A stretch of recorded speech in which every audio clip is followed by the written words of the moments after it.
All right, good afternoon again, everyone. Thanks for joining today's session. I am Michaela Peck, Distance Learning and Training Officer from the Office of Distance Learning. I'm also joined by Mrs. Kamna Anderson, who is also from the Office of Distance Learning. She is the Instructional Design Specialist.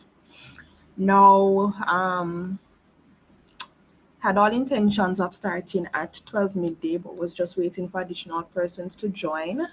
Um, the session duration is scheduled for 1 hour. All right, so in an hour we should be able to wrap up. Um, if throughout the session you need to speak, you can simply raise your hand. I'll let you know how you'll go about doing that shortly. You can raise your hand, or if you're more comfortable using the chat feature, you can use that instead. Now, bottom center of your screen, there are 4 icons. The first shows a picture avatar of you. The second is a mic. All right, the third is a video camera, and the fourth icon shows an avatar with a hand raised. If you need to raise your hand, you can click on that raised hand avatar, wait to be acknowledged, and then you can activate your mic using the second icon, bottom center, to speak. If you prefer to use the chat, bottom right, we have a purple ribbon. All right, it's called the Collaborate panel.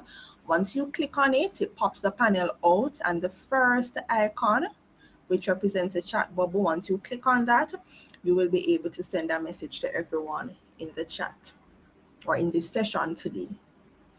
Okay.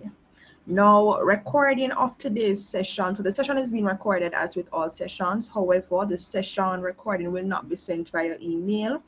Instead, it will be uploaded in the Moodle basic training course online, which I will speak on further shortly.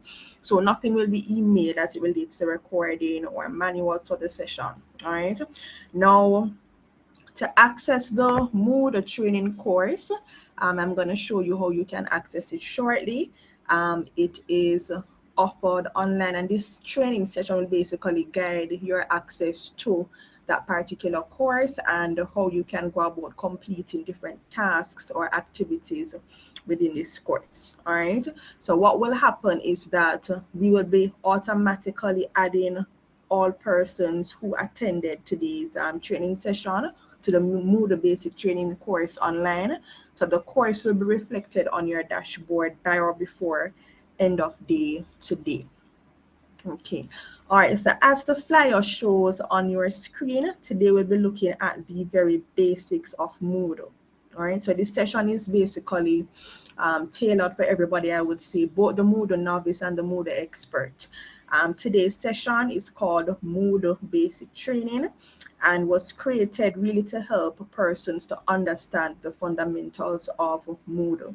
Why I say it's also for the Moodle expert, you might be a Moodle expert, but you might not be aware of how we do things with Moodle at the University of Technology Jamaica, because knowing Moodle, it's very broad. There's a process that you have to go through with UTech Online if you want to create your own course. There's a different platform you have to use and such, and this session will take you through all of that.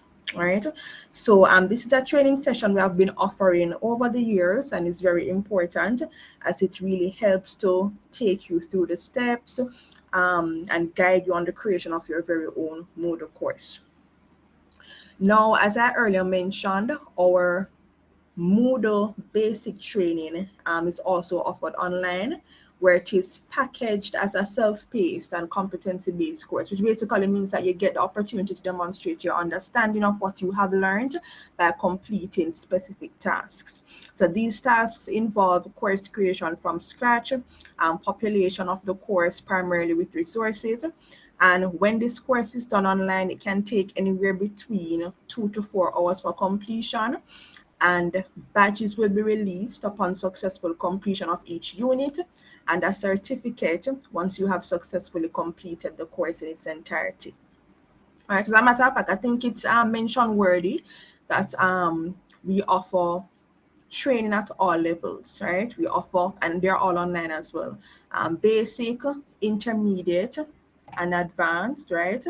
And I already explained what the basic training is. I'm just sharing my screen now so you can get a better view of what these training sessions look like online.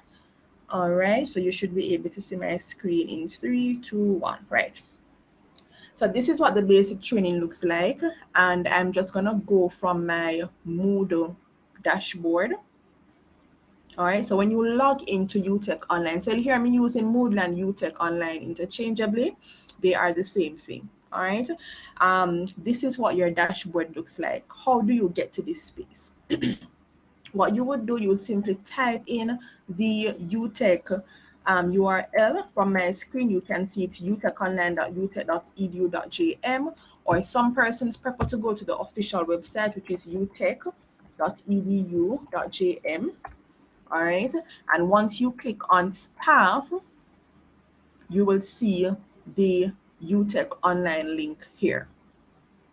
All right, so we're in this space, and you would find the course typically by clicking on site home. However, as mentioned, we will be adding each person who attends today's training session to the course. So you will be seeing it on your dashboard as you are seeing courses on my dashboard. All right, so this is what it looks like. Moodle Basic Training Online. You would simply click in it and you would gain access to it.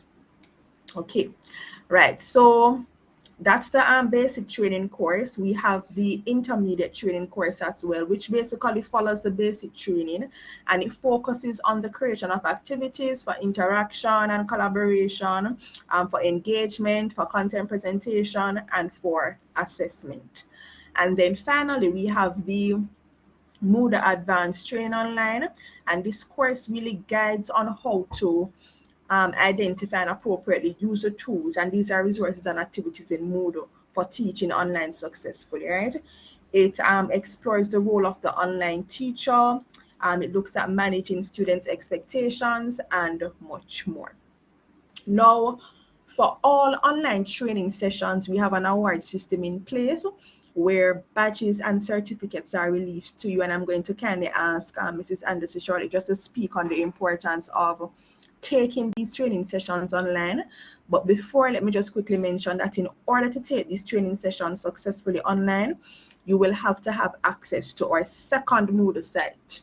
All right, and don't worry, all of these instructions are contained within the courses, so you'll be able to see those instructions. But just letting you know, we have a second Moodle site, and the name is lmsdev.utech.edu.jm. That's the URL rather.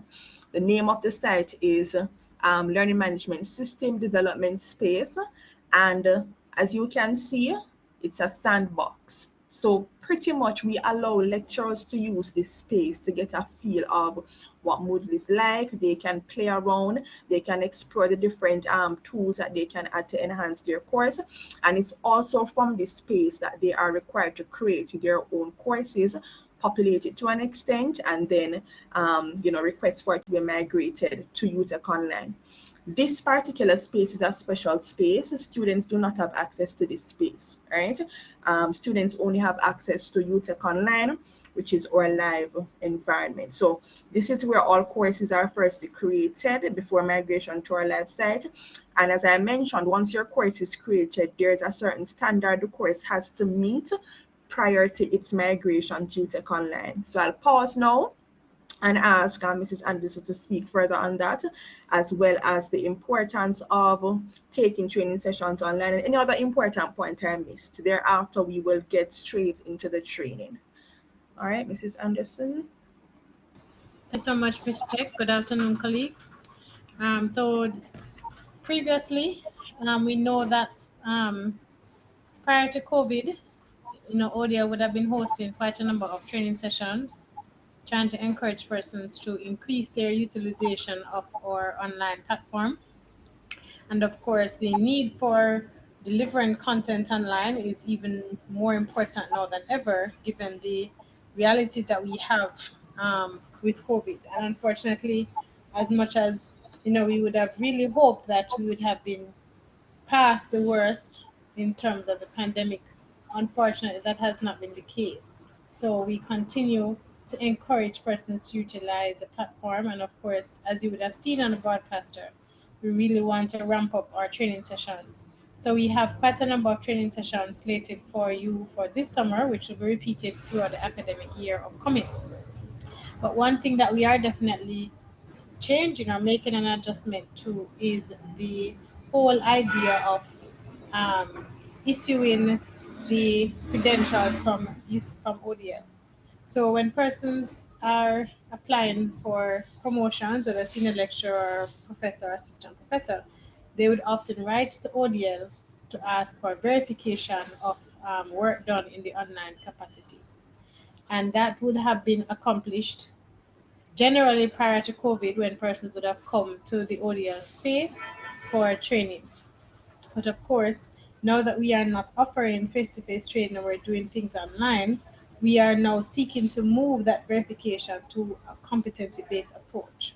So, as Ms. Peck outlined, we have three training levels: basic, intermediate, and advanced. And so, as you would have seen on the flyer, we basically have 10 areas of training that we'll be offering on a rotational basis. And so each of those 10 areas will be covered in the three different levels. And each of those levels you'll be able to get a badge. And basically what that badge is just a verification to say yes, you can accomplish this task. Right? So when you then write to ODL requesting your verification, we are going to utilize the training systems that we have set up to give you that verification. So if you have not participated in our training system that we have, then we will not be able to provide that verification. And I think if you think about it, it actually makes sense. It's actually um, a very objective way of providing credentials. So that's why we are really encouraging persons, once you log on to any of our training sessions, we will add you to the system. You don't necessarily have to complete the entire level, right? So each of our levels is divided into units, and each unit covers particular information. So if it is that you only want to do, the section on badges, or you only want to do the section on quizzes, then that's fine. But then your verification will speak to what you have done. So we will also be sending out more information about that new approach. And again, what it really is doing is it's tying um, our verification of your competence to what you are doing in the system. And everything that is there in the system is nothing complicated. We give you, material to read, material to watch, and then there is a short activity that will demonstrate your competence. So again, this is a new approach for us, and I really think that it will be helpful for you as you will seek verification that is needed. So the badges are there. Once you complete an activity successfully, you'll be awarded with a badge, and you will get that. You will see a notification. You'll also get it via email as well. So part of that is also to encourage you, to motivate your learning as you're going along. And if you complete the entire level successfully, then you'll receive a certificate of completion at that level.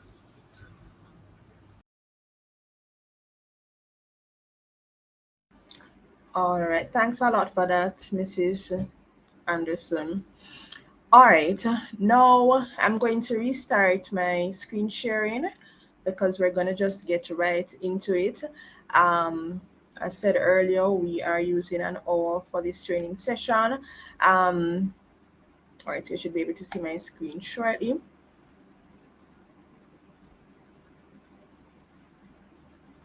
All right, so this is just a quick view of what the basic training looks like, and don't be confused. What I'm taking you through today are the same tasks you'll be required to complete for each unit for the release of the badges upon successful completion, as well as for the certificate. All right, so once you're able to successfully complete these tasks, you'll be awarded with same.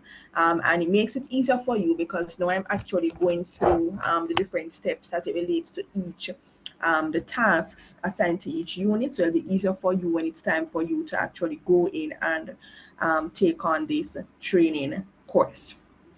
All right. So I had earlier mentioned that you have to go to the sandbox in order to create your course. And I said before, the instructions are given here to create your course. You click the link below, it takes you to the sandbox. You select your faculty or the department you're from. So in my case, I'm going to select ODL training, ODL faculty training. All right, and I am going to scroll down. I am looking for the add a new course button. Now, if it is that you go to LMS Dev and you're not seeing this button once you have selected your faculty and your department, that means you're not on the site as a course creator. All right, if it is that you are not seeing the add a new course button, you can shoot an email to Mrs. Anderson or myself, and we will add as a course creator, enabling you the option to add a new course. Okay, so I'm going to click on the add a new course button. Good. And I'm going to give the course, I'm going to enter the course's full name. And of course, it can be guided by your syllabus. For this, you would enter the full name of the course. I'm going to call this Moodle Basic Training Session. All right, and the course short name is the same thing as the course code, which as well you can find on your syllabus. So I am going to call this, okay, so I'm going to call this MBT 1001. And if it is that you have entered a course code that already exists in the system will not be able to save that course code or save the course, because the course code is unique identifier for the course. So what we normally recommend, if you have an instance like that, you can write to us and let us know, or you can add a space between the letter and the numbers, or you can put an underscore. All right, Mrs. Anderson, you can go ahead. Yes, good afternoon again. I just wanted to make a comment that if a course already exists in UTech Online, you will not be able to create a new space, a new instance of it. And I'm going to tell you why. Prior to COVID, when we did not have auto enrollment, we could have created multiple versions of the same module. So we could have added an A or a B or whatever. But because of the auto enrollment process, the code that the student selects has to be the same code in the course short name. So therefore, if you even try to create another version of the short name by adding a space or adding a number, what's going to happen is that the students will not be auto-enrolled. So if the course already exists, you have to utilize what's already there. You cannot create a new instance of it because it's not going to work with the auto-enrollment. No, some persons have said that, it's a difficulty because if you have to share a space, if there's like a Montego Bay version or a Kingston, then persons will have to share the space. What it will be that you'll have your own little section on the page where you can, you know, make your post your information, you can restrict access to your students, that's fine. But you will not be able to create another version of a module that already exists in UTech Online because there will be an issue as it relates to the auto enrollment. And we found that especially starting last semester, last academic year, when the auto enrollment came into play. Okay, thanks for mentioning that, Mrs. Anderson. All right, okay.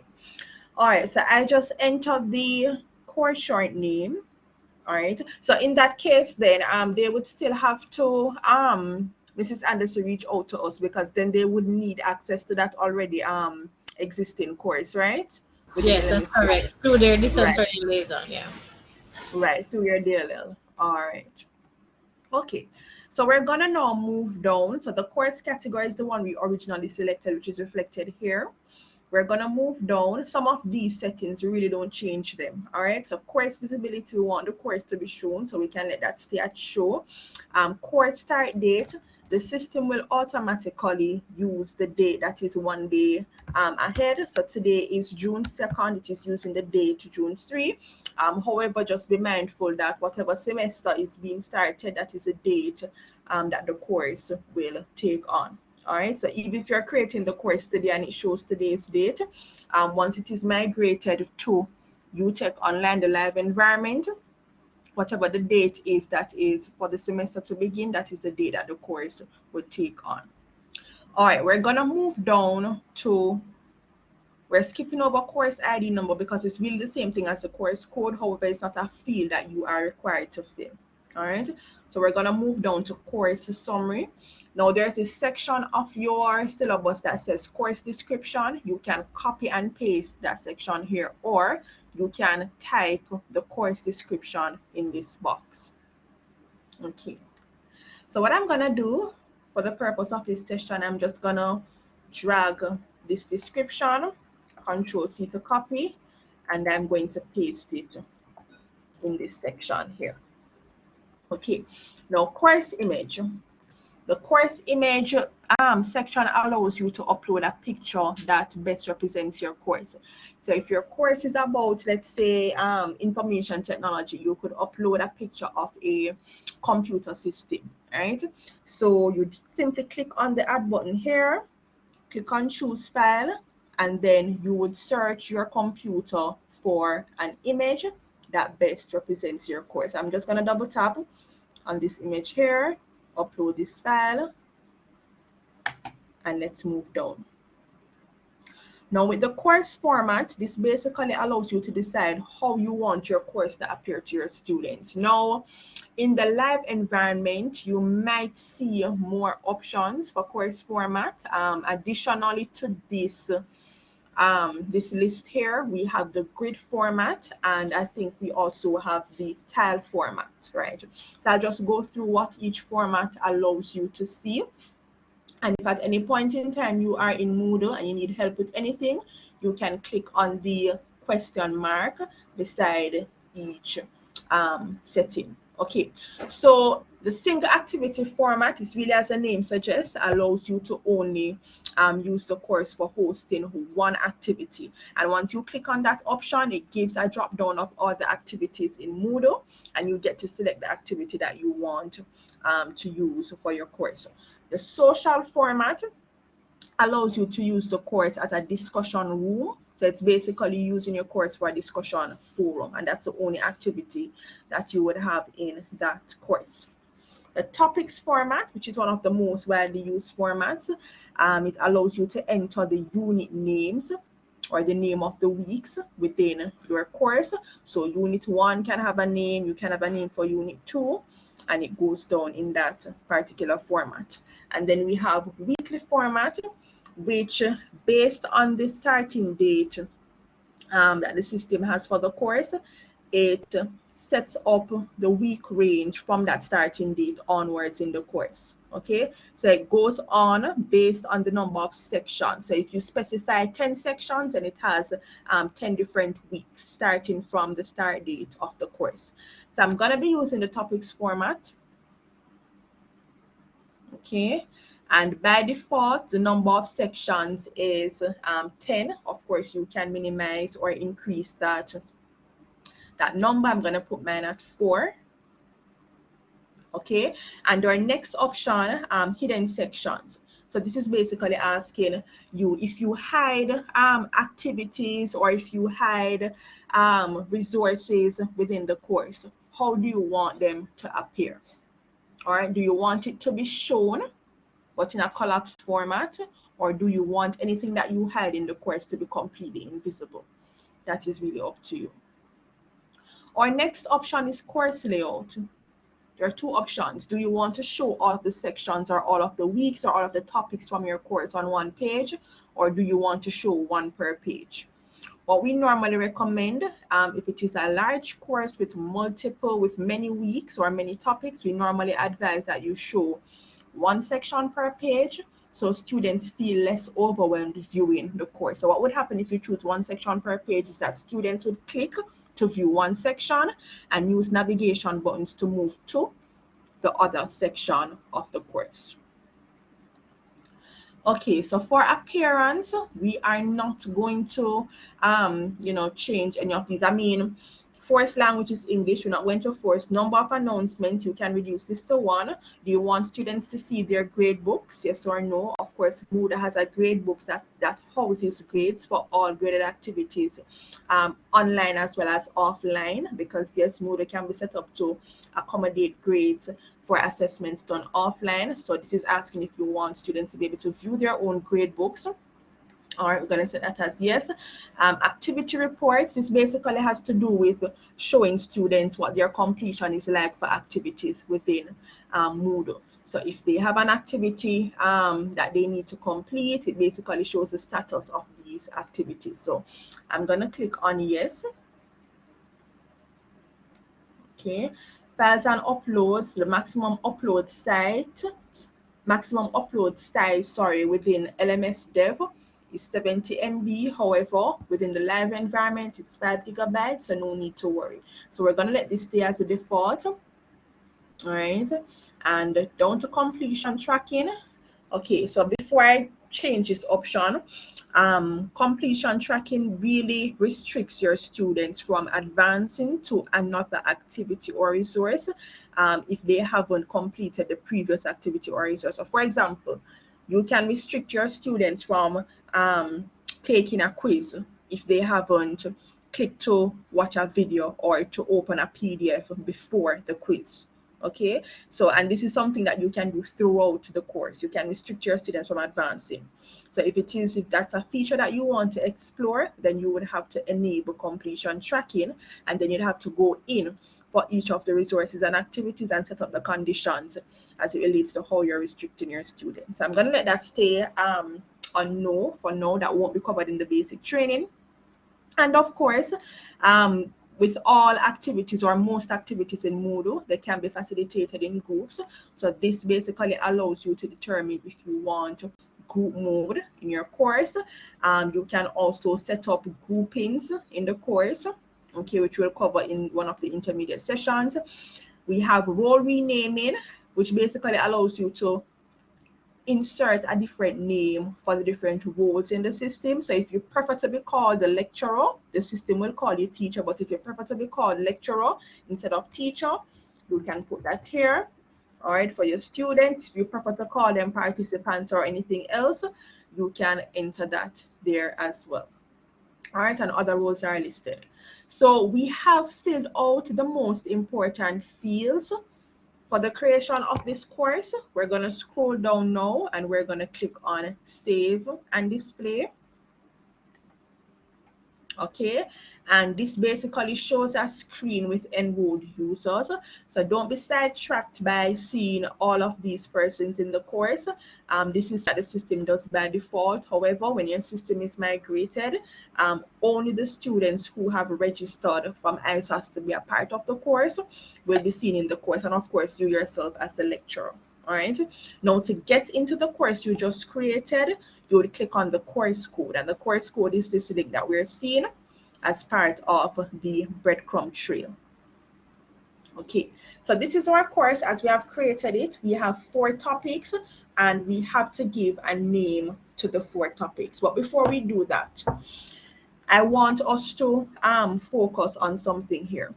Top right of the screen, we have a turn editing off button. All right, so if I click on it, it says turn editing on. So this is what the button will look like. I had editing turned on because I had the page using before today's session. But by default, editing will be off. In order for you to start populating your course with information and content, you have to have editing turned on. That's very important. All right. So we're going to click on turn editing on. Good. And you're seeing this announcement. It's a forum, it's a discussion forum, and what it basically, the system basically well, the system automatically created it. So this is something default to all courses. If it is something that you don't like or something that you don't want, you can simply click on the edit link, and there's an option to delete. All right, there are also other options. If I click on edit settings, it allows me to customize the text that is there. Okay, so I could change the description, I could change the forum name. All right, I would scroll down, click on save and return to course. And there are also other options.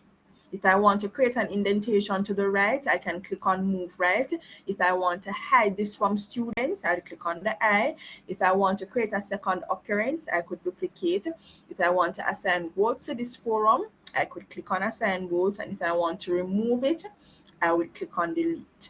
The good thing about the system is that when you click on delete, it just doesn't delete. It actually prompts you, are you sure you want to delete? And you can click on yes or no. So let's say I clicked on yes accidentally and I wanted to get back this forum. Moodle has a recycle bin, and things that you have deleted from your course are in the recycle bin, I think up until about 28 days. I'll check back just to confirm. And this is something that has even happened to me. I have deleted things from a course online that, well, I mistakenly removed them and I want them back. I want them to be restored to the course without me having to recreate or re-upload. To do that, there is a gear icon top right of the course. Okay, when I click on it, I'm gonna click on more. Okay, so I'm not seeing the recycle bin option. All right, so let's go back. Let me see if it's in this panel instead.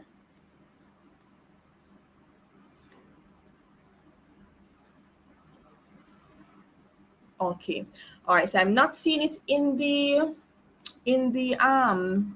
sandbox, but it's here in the live environment. All right, so let us try not to do any deletions here in LMS dev that we are unsure about.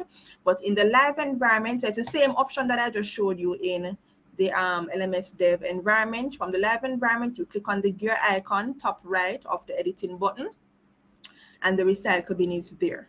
Okay, so if you click on that recycle bin, it basically shows you what you have deleted in the past couple of days. As a matter of fact, it says content will be deleted after 7 days, so not 20 days, 7 days in the live environment. All right, so if you have deleted content from a course, you'll see that listing here.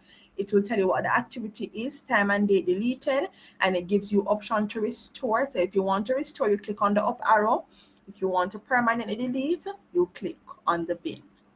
All right, so that option, remember, it's not currently reflecting in the LMS dev site.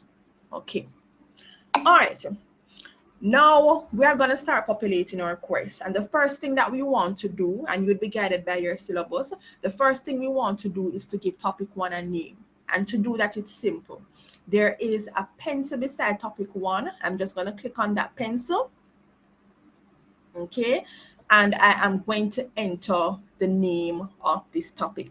So I'm going to call this Introduction to Moodle Basic Training. I'm going to enter on my keyboard to save. If I don't enter on my keyboard, it might not be saved. All right, so I'm going to click on the enter button, and if it's fitting for you, you can change your topic names all at once. For right now, I'm just going to be focusing on topic 1. Excuse me, Miss Peck. Yes, Mrs. Anderson. Sorry to interrupt you. Someone has posted in the chat, Sheena, saying that there's another room with approximately 20 persons waiting. Is there a possibility of a duplication of a link or another link? Not to my knowledge. All right, let me just check something here. Let me just check.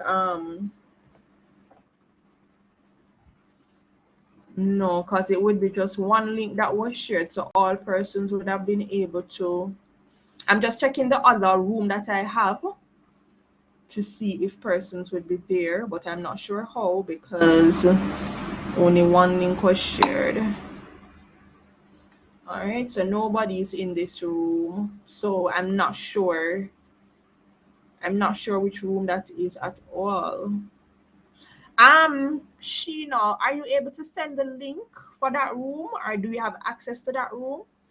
Okay, what happened? I got kicked out just now, and I was trying to get back in, and it directed me to another room where I saw the 20 persons, and I saw chats, persons saying they don't know what's happening and they need this training. Something is really wrong. So I signed out. I left that room, and register again, and that's how I got back to this This training. one. So right, so I don't know if it's the same training. That's why I send the message.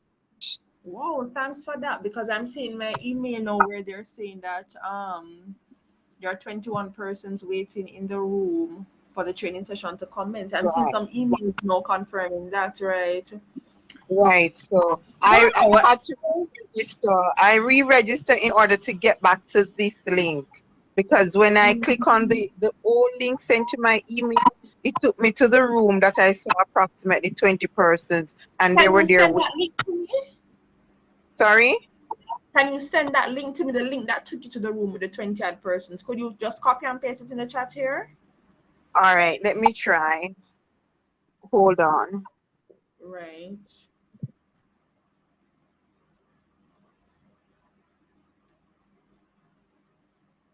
That is very strange.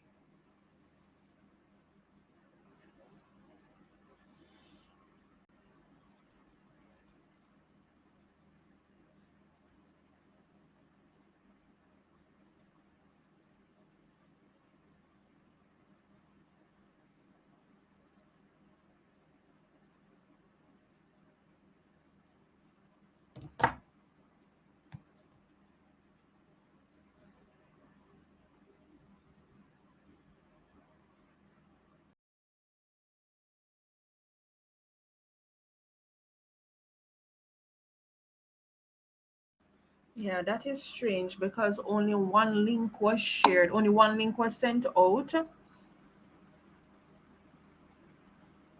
Okay, all right, I'm seeing the chat. Thanks, Miss. All right, I'm seeing the link. All right, let me just enter into that room now to see.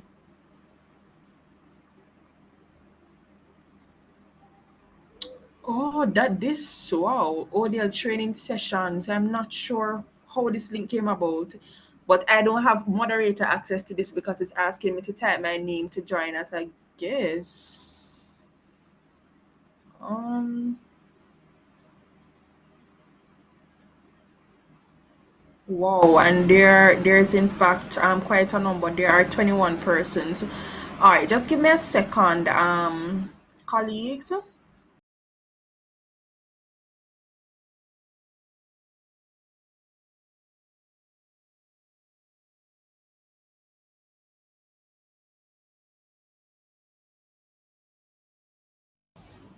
Miss Carmen, while Miss Peck is trying to sort that out, what do you mean by you would like to join the higher level? Excuse me. Hi. No, maybe I didn't understand properly, but I understood at the beginning that you can basic, intermediate, or the level, right? Is that correct?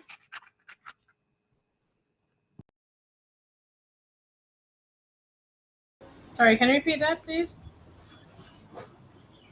Well, I say that what I heard at the beginning is like you can to get the certification, you can do like several training courses, right? And can be basic, intermediate, or experience, right? Yes. Level. Was that correct? So I would like to join by the experience one. Yes, man. We're gonna provide the links for all three: the basic, the Okay. intermediate, and the advanced. Yes. Okay. Es que I saw some links in the chat, and I thought that that was the links for the Oh training. no, no, no. Those are not the Oh, links. Yeah. Mhm. okay, okay, okay, okay. Okay. Thanks so much.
at once as everything is in your syllabus, or you can do them as you go from topic to topic.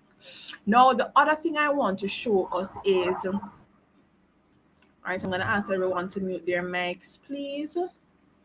And I'm going to start resharing my screen. Okay, so in a couple of seconds, you should be able to see my screen. Okay. All right, so what I also want us to look at is how you can create an HTML box to enter your information as a lecturer or facilitator of the course. Now, to do that, you have to have editing turned on, which I mentioned earlier.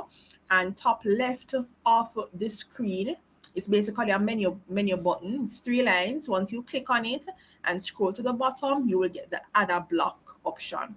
So what are blocks? Blocks are basically, want to call them rectangular or square sections that allow you to carry out different functions. So you can have a block for a calendar display. You can have a block for a clock display. You can have a block for a blog display. There are quite a number of blocks. If you scroll through this list, you'll see them. But today we're going to be using the HTML block. And the HTML block is the most customizable Moodle block.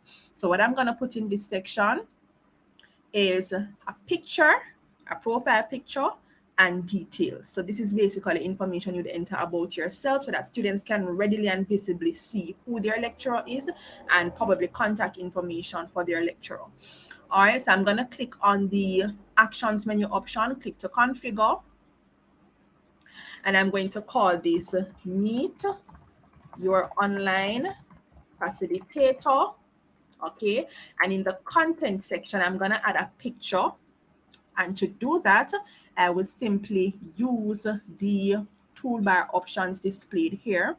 This icon, it looks like a picture, right? I would click on it, click on Browse Repositories, click on Choose File, and I would search for that section in my course that I have the picture. I hope Mrs. Anderson doesn't mind me using her profile picture. So it's right here. I'm going to double click on it, click on Upload this file. All right, and I can give the image a name, or I can click to say this image is decorative only. And we normally advise that you give the image a name. I don't know if you've ever heard about alt or alternate images. If the image does not display for some reason, there's a description to tell the student what the image is about. All right, so profile image for facilitator. Okay, and I'm going to click on Start Image or Save Image. Good. Now below the image, I am going to enter name. Okay, so I'm just going to use Mrs. Anderson since it's her picture. Mrs. Anderson, and then you can put your email address.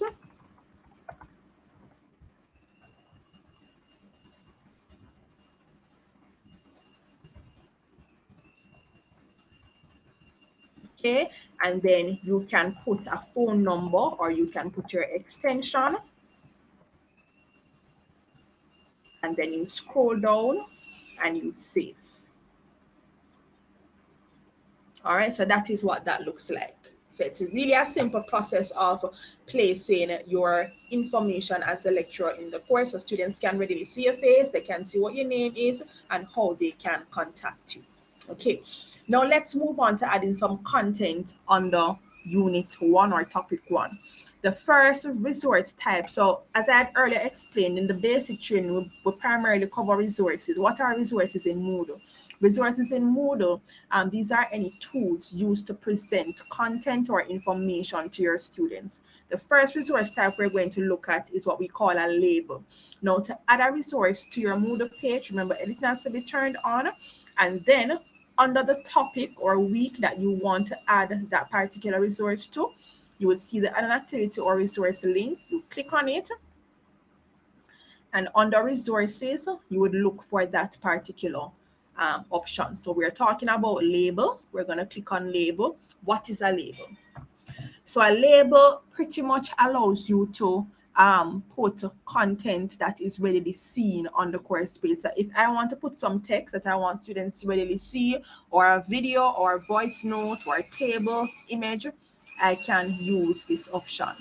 It is used in cases of you wanting to display important information to your students. It can be used to create headings. There are a variety of ways in which this particular option can be used. Okay, there's some noise in my background, so I'm going to try to change my position quickly. Apologies for that.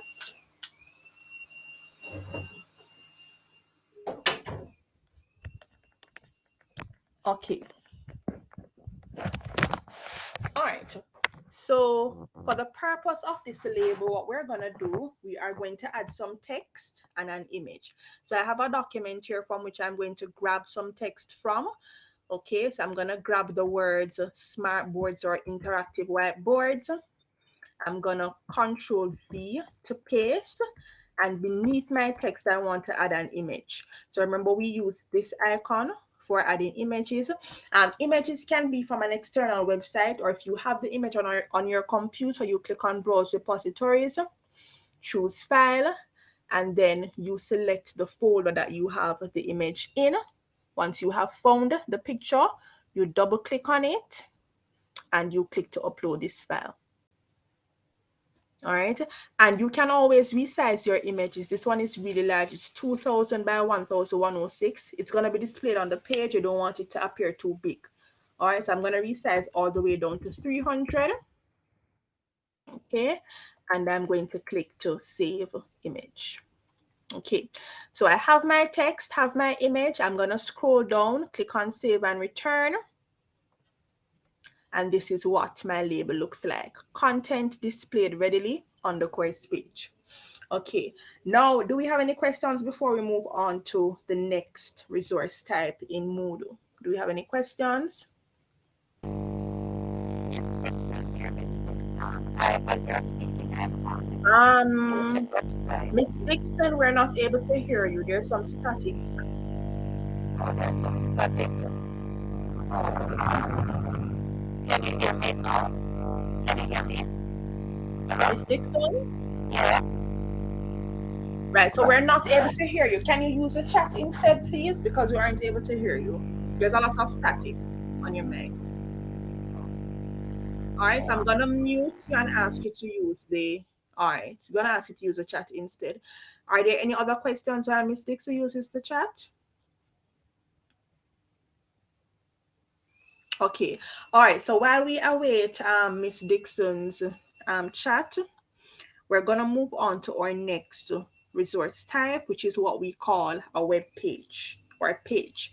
So we're still on the topic one. We're going to click on add an activity or resource.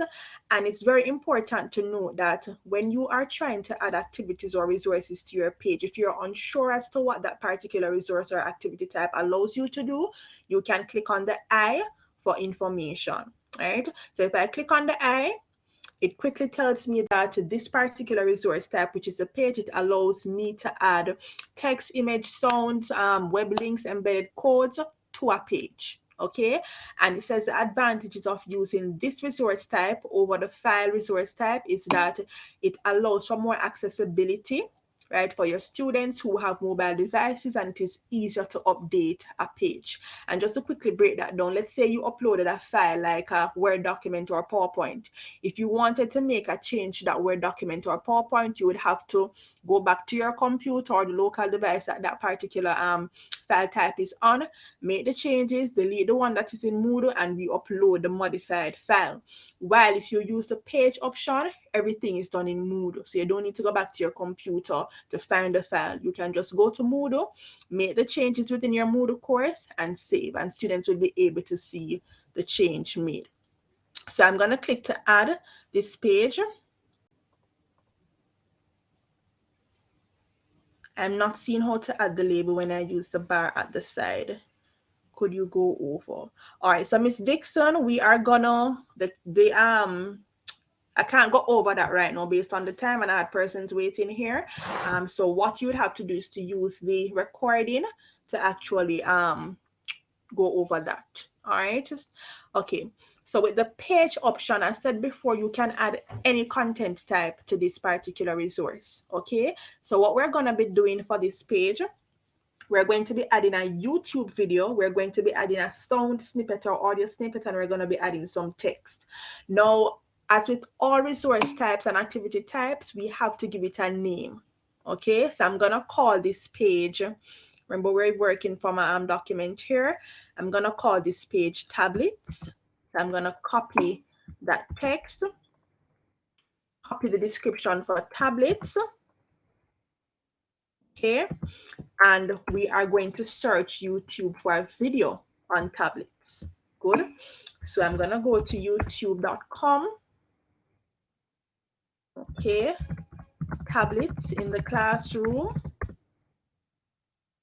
All right, and I'm just gonna quickly choose one of these videos. I'm gonna select the second video from top, which is this one here. Okay, and what I'm going to do, I'm going to pull the actual video over to Moodle, not the link to the video, but the actual video. And there's a way to do that. To do that, we're going to copy the HTML or the embed code of the video. So to do that, we right click on the video, click on copy embed code. All right, we're going to go back to Moodle, but we are not going to paste the code here. All right, so two things I probably should have pointed out to you, which is a mistake I'm making as well. So we have two boxes. We have a description box and we have a page content box.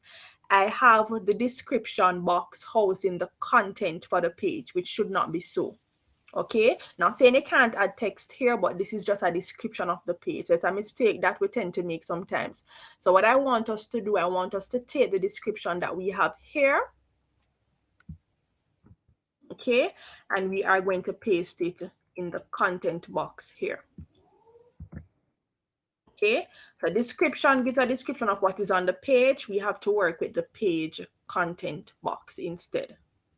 All right, so we're gonna go over back to YouTube to grab that code because I'd closed the page out. Okay, so it was tablets in the classroom. We have to re-grab the code. It's right here. So we're gonna right click, copy embed code. Okay, let me just quickly check the chat to see what's happening here.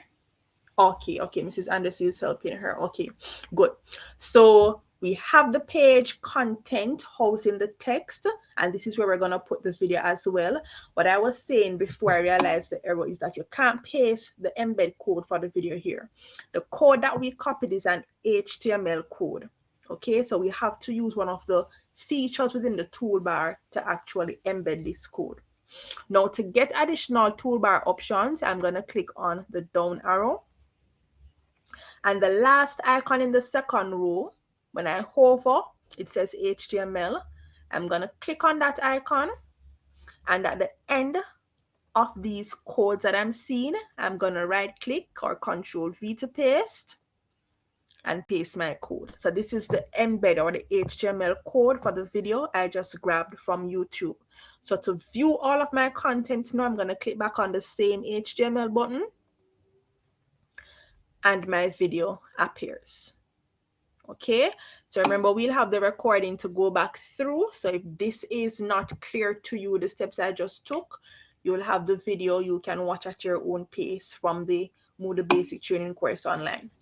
Okay, so the video is there. I mentioned that we want to add some audio.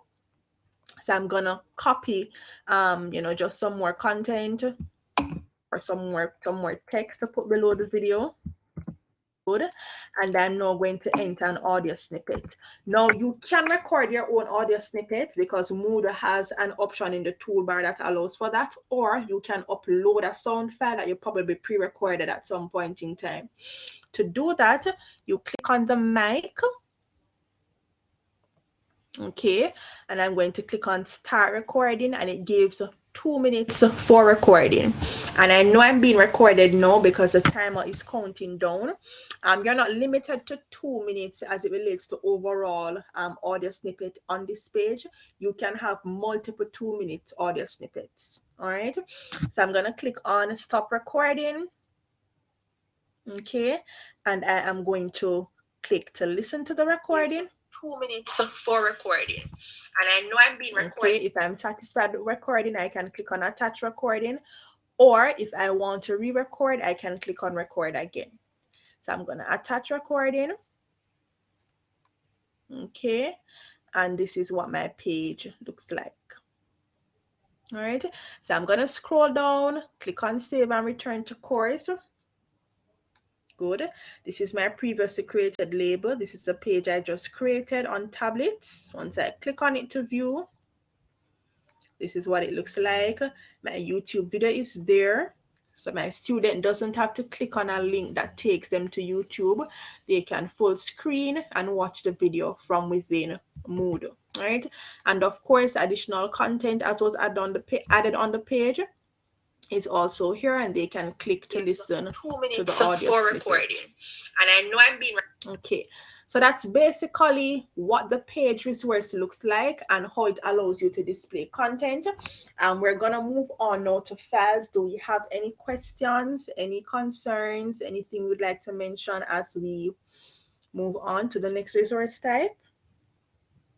Everything is clear to everybody thus far? Okay. All right. Our next resource type is a file. Now, as you would already probably start to think, a file can be an image. It could be a Word document, PowerPoint, PDF document, an Excel document. It basically facilitates most file types. Now, if you have, let's say, your lecture notes contained in a PowerPoint document or a Word document, you can add it to Moodle using the file resource.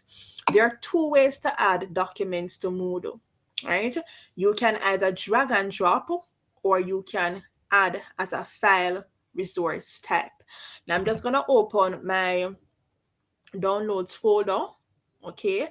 And I am going to minimize the screen because I'm going to show you how you can drag and drop a file. Now let's say I wanted to drag this Word document in my course on the topic 1. I would simply left click on the document, hold that left click, move my mouse over where I want it to appear, and simply release. Okay, that's the quickest way to add a file to your course. So let's do that again. You simply click on the file, all right, drag it, drop it, and release it where you want it to appear. Good. And then there's another way to add files. We would click on the Add an Activity or Resource button, click on Files from Resources, right? But this has me going through the process of entering a file name, right? So I could call this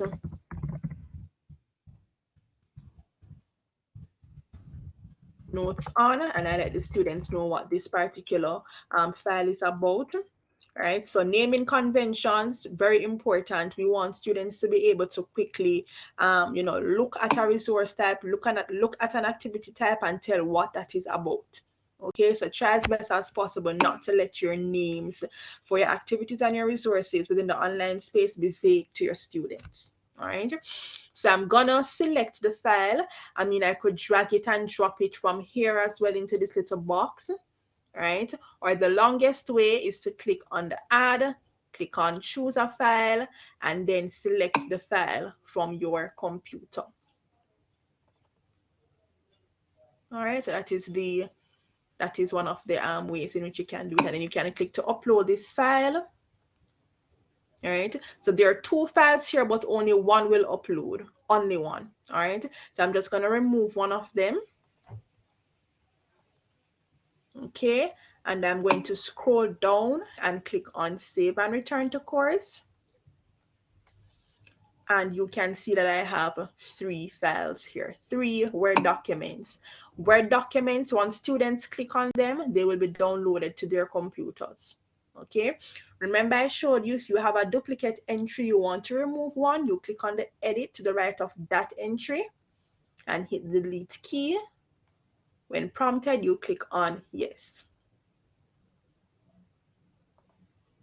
Okay, now you might be wondering how you can upload multiple files without having to add a file each time. So we have a resource type in Moodle that is called folder. And I believe the folder resource type can be improved. You'll see why, but that is a way in which you can house multiple files in one space in the course. So let's look at that. Add an activity or resource. Go to resources, click on folder. Okay, and then we are going to give this folder a name. So I'm going to call this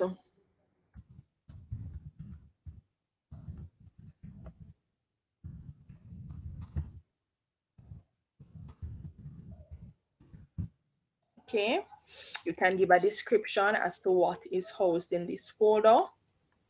All right, and then for the files, you can drag them and drop them here. Why I said it can be improved on is because if I click on the file button here to add, click on choose file, it doesn't allow for a multiple selection of files. I'm holding down my control button and I can't do a multiple selection. I would have to be adding the files one by one, right? So I would have to double click here, click on upload this file, and then come back here, click on the add button, choose file, and then I'd have to search for my file and then double click on it again, right? To minimize that, I think the best option is to, so I'm just going to delete these two files, even though we can add on top of them. I think the best option is to drag and drop, right? And it tells you you can drag and drop the files here to add them. So what I'm going to do, I have my folder open with the files. I'm just going to do a multiple selection of them. So let's say I wanted to upload 4 files. I'm going to hold my control key down, left click now on each file I want to upload, and then hold my left click down, drag the files and drop them. All right, so all files are now uploaded. Now for the folder, you can choose how you want them to be displayed. It can be displayed on a separate page where the student has to click on the folder to see what is in the folder, or it can be displayed in line on the course page where the student would be able to readily see what the files are once they see the folder. All right, so I'm going to click on a separate page. You can give the students the option to download the file, so you can show the download folder button. All right, I'm going to scroll down, click on save and return. And this is what my folder looks like. All right, so once I click on it, the students will be able to see all the files in the folder, and they'd be able to download the entire folder by clicking on the download folder button. Okay, any questions? We have 2 additional things to move on to. We are going to look at URL, which stands for Uniform Resource Locator. This basically allows us to look at how we can link to an external website, and then we're going to be looking at forums. Do you have any questions before we move on?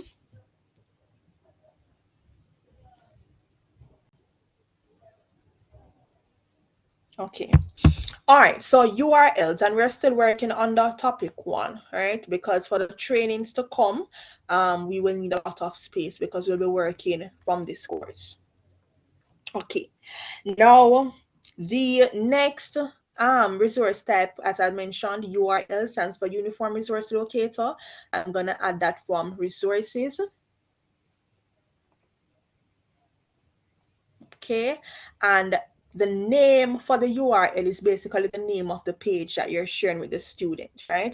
So I'm going to call this article on computer devices, and then I would put the link for the article in the external URL field. All right, so let's quickly look for an article on computer devices. I'm just going to use the first article I'm seeing here. And what we want, we basically want the URL or the web address, what we know as the web address for the article. So it's at the top of the page.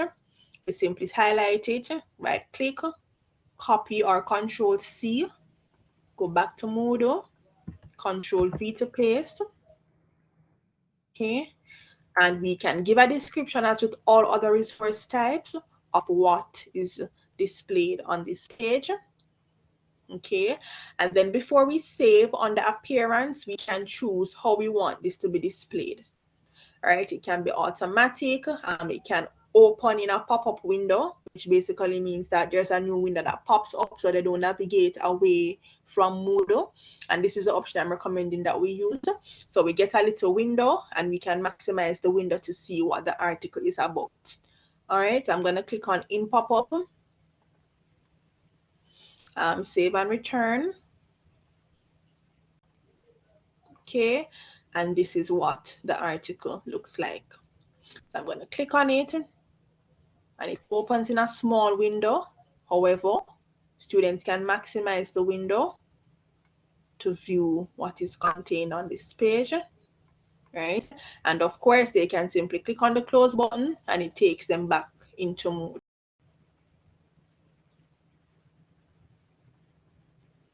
Okay. Now, the last thing that we want to look at, and remember that we were being guided by the Moodle Basic Training Online, as I had earlier explained and discussed. All right, the last thing that we want to look at, which is Unit 5, is creating a forum. And this is actually the only activity type that is being explored in the basic training. As you would have realized, it primarily looked at presenting content, which the resource type covers. And we didn't explore all the resource types. Remember that they're there with their descriptions. You can explore them and use them based on suitability to what you are presenting to your students. Okay. So what we're going to do, and we can put this at the end of Unit 1, Introduction to Moodle Basic Training, we're going to create a forum. When I click on Add an Activity or Resource, I'm not going to go to Resources this time. I'm going to go to Activities since we are doing an activity. Okay, we're creating an activity. So everything is listed by alphabetical order in alphabetical order. Click on Forum here. Okay, and the description for the forum is that it allows you to engage your students in an online discussion. There are different types of forum, and of course the forum that you choose is based on the type of discussion you want your students to have and based on how you want to restrict them or not. All right, so I'm going to call this forum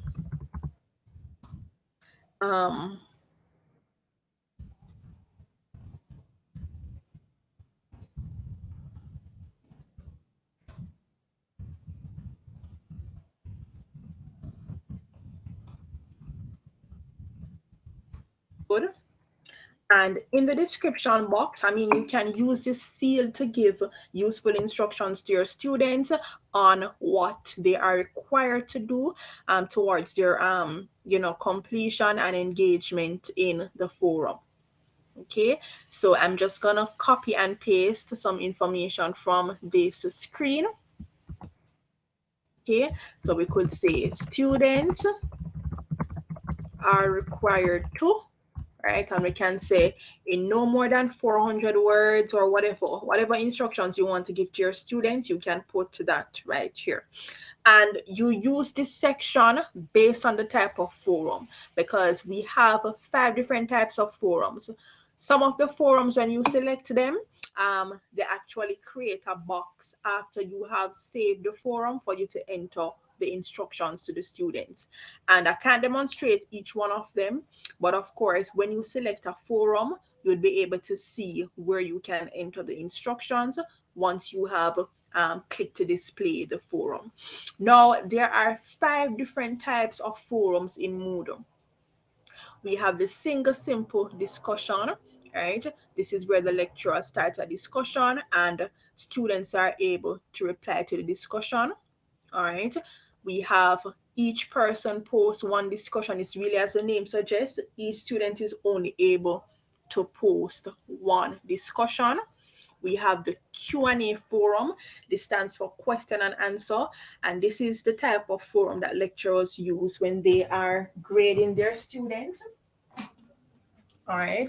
So if it's a graded assessment or a graded forum type, this is the one that is used. So what it does, it restricts the student from seeing their peers' response if they haven't made a post. Okay, very important. All right. We have two standard forums. One is displayed in a blog-like format, so it's like a comment thread display, and then we have the standard forum for general use. So we're going to be using the standard forum for general use for the purpose of today's session. And there are so with activities, you'll see quite a number of options for configuring that particular activity. We have availability, where you can set when you want students' response or interactions in the post to be due by. So you can set the due date and the time. And don't be confused, Moodle uses a 24-hour clock. All right, so 1500 hours would be 3 p.m. Okay, and if I click 1300 hours, this means that students, let me just change the day. All right, so this basically means that Friday, tomorrow, students would have to ensure that their post or their contribution to the forum is actually made by tomorrow at 1 p.m. All right, and then you have cutoff date. What's the difference? With the cutoff date, students cannot post beyond that date and time. With the due date, they can post after the due date, yes. However, the system will mark their entry in red as being late. All right, so I could set the cutoff date for the same day, but I could put a later time. So I could put 4 o'clock. Students cannot post beyond the cutoff date. That's the difference between the due date and the cutoff date. Okay, and you have attachments and word count. You can allow students to upload attachments to support their responses. All right, remember in the environment we're using, which is the sandbox, the site upload limit is 70 megabytes. So don't worry, students are not required to use LMS Dev. They don't even have access to it. All right, in the live environment, it's 5 gigabytes. So just bear that in mind. Okay, number of attachments, you can limit students to the amount of uploads they can make to the forum. So I'm going to set this to 1. And you can choose to display word count. All right, because if you're telling them in no more than 400 words, you're required to contribute to the discussion to say so and so. Once they have started typing, they'll be able to see how many characters they have left based on you enabling the word count display option. Okay, we have subscription and tracking. We don't normally change these options. Do you want to lock the discussion? Do you want to enable post threshold for blocking? All right, so let me just explain what this is. You can block students from posting to a forum. Right, so let's say it's a general forum. You can limit them to the amount of posts they can make within a certain time frame. So if I choose that the time period for blocking is let's say 1 day, 24 hours. I can post, I can place or that I want the post threshold for blocking to be 3. So this basically is saying that within let me just change this to 1 day. Within 24 hours, students can make 3 posts only. All right, and then I can set up a warning, which is post threshold for warning. So if I put 2 here, this is saying to the student that they have 3 posts that they can make within the 1 day period. However, after the first 2 posts, the system will warn them to tell them that they only have 1 post left to make. All right, so this is a way of restricting the amount of contributions you receive to the post. All right, so I'm gonna scroll down and click on save and return. Okay, and this is what the forum looks like. I'm going to click on it. All right, so it shows the name of the forum, it shows the instructions that we have given to the students, it shows the due date and time, and it's, as I mentioned, it shows that the forum has a limit to the number of postings that they can make in a given time period. It's currently set at 3 postings in one day. So the students would simply click on add a new discussion topic, they'd enter their subject, enter their message, and they can post to the forum. All right, when this is done, let me just quickly add a test response because I want to show you what it looks like. Right, so when the students post to forum, and this is what it looks like. It shows the name of their discussion or the subject of their discussion, right? It shows who it was started by, who the last post on this discussion was made by, and the amount of replies the discussion has. And to view the discussion, of course, you click on the name of the discussion.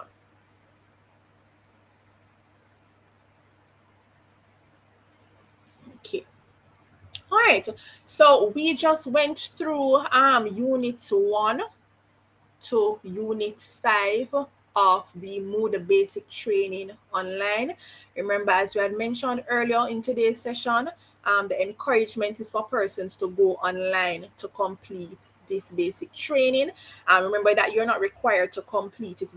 Complete it in its entirety, but really and truly that is the aim, because why would you just want to complete a section?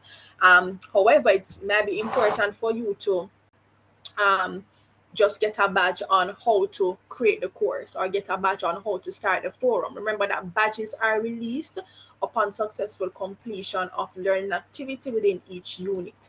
You receive a certificate once you have completed the entire course successfully, because at the end there's a quiz that you have to take and you have to receive 80% or more on the quiz in order for the certificate to be released to you. As I had earlier mentioned as well, the training session is being recorded and the link for the recording will be uploaded within the course. Okay, so I will put the link right here, right at the bottom here. So you can click to replay the recording, and everything that you need is here. The learning objectives are stated for each unit. You get to watch a video, or you get to look at a PDF document or an external site detailing information on what that particular task is that you have to complete. You click on the learning activity to complete the task. And once you have made your submission, the facilitators of the course, of the course will be notified, and we will be able to release a badge if you have successfully completed, or be able to let you know, to communicate with you, to let you know, why you did not successfully complete that particular task. Okay, so we have come to the end of today's session. Should have ended at 1, but we had to quickly jump over to the second room just to let persons in the other room know what was happening. I want to thank you for your patience today. Thanks for attending. Apologies again for the delay, and I'm seeing that some persons from the other room came over. Thanks for that. Remember, we will be repeating this session tomorrow, so if you came late, you have the opportunity of being here live. You can ask your questions in tomorrow's session. All right, so thank you, Miss Robinson, and thanks again to everyone. Do we have any questions before we go, though? Any questions?